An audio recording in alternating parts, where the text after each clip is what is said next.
오늘은 2024년 출시될 OLED 아이패드 프로에 대해서 알아보겠다. 미니 LED도 훌륭한 디스플레이이긴 하지만 OLED 뽕에 한번 취하면 솔직하게 OLED가 좋긴 하다. 블루밍 향상도 없고 OLED 디스플레이가 적용되면 번인에 대한 걱정이 많아질 텐데 이번 아이패드에서 번인을 막고 최대 밝기를 높이는 차세대 OLED 패널이 들어간다고 하니 어떤 내용인지도 알아보자. 디스플레이에 대한 설명을 마치고 디자인과 스펙, 가격에 대해서도 알아보겠다.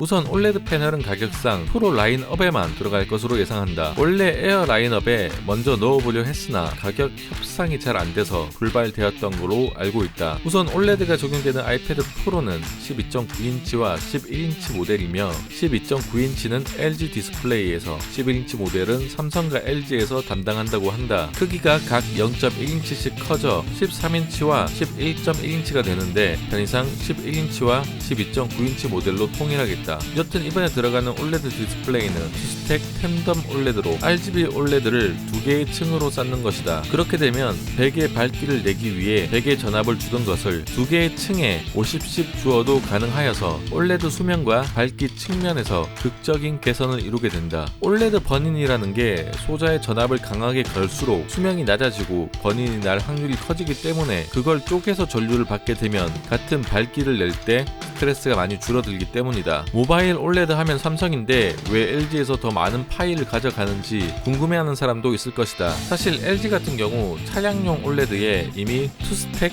템덤 디스플레이를 넣어왔었기 때문에 관련 OLED 공정에서는 경험이 한 수 위라고 볼 수 있다. 차량 같은 경우 한번 사면 오래 타기 때문에 관련 기술을 이미 개발해왔다. 그럼 이 개쩌는 기술은 단점은 없을까? 아니다. 이게 기술이 좀 없으면 화면이 탁해지는 문제가 있다. 두 개의 층을 쌓기 때문에 예를 들어 두 층의 RGB 소자가 완벽하게 같이 잘 동작하지 않으면 문제가 생긴다. 기술적으로 이걸 얼마나 해결했을지는 제품이 나와봐야 알 수가 있다. 1세대인 만큼 조금 불안한 요소는 있다는 뜻이다. 혹시 우려할 수도 있을 무게 같은 경우는 두 개의 층을 쌓는다고 해도 OLED 자체가 워낙 얇아서 두 개의 층을 쌓는다고 훨씬 무거워지거나 그렇진 않을 것이다. 미니 LED에 비해선 아주 가벼워질 것으로 예상한다. 디자인 같은 경우 다이내믹 아일랜드가 적용되는 최초의 아이패드가 될 것이다. 이것도 OLED가 들어가면서 생긴 장점이라 할 수 있는데 다이내믹 아일랜드가 들어가면 멀티태스킹 시 아무래도 좋아지기 때문에 개인적으로 아이폰보다 아이패드에 들어가는 게 더 환영할 만한 부분이 있다. 기기 특성상 아이폰보다는 작업에 맞추어진 기기이기 때문이다. 외관의 경우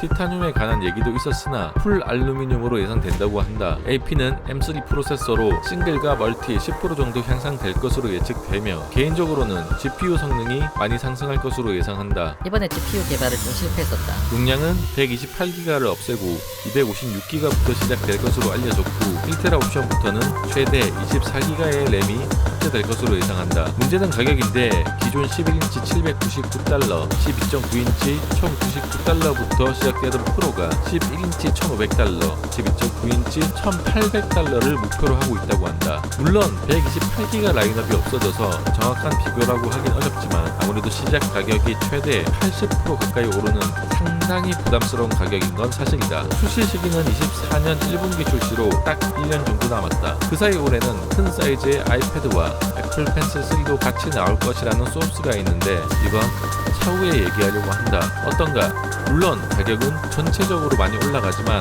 그나마 좋아진 건 이제 미니 LED 때문에 굳이 12.9인치를 선택할 필요는 없다. 둘 다 디스플레이에 차등을 주지는 않기 때문이다. 오늘 준비한 소식은 여기까지다. 다음에 더 재밌고 흥미롭고 지기는 소식으로 찾아오겠다. 앞으로도 새로운 아이패드 소식을 계속 듣고 싶다면 구독과 알림 설정 한 번씩 부탁드립니다.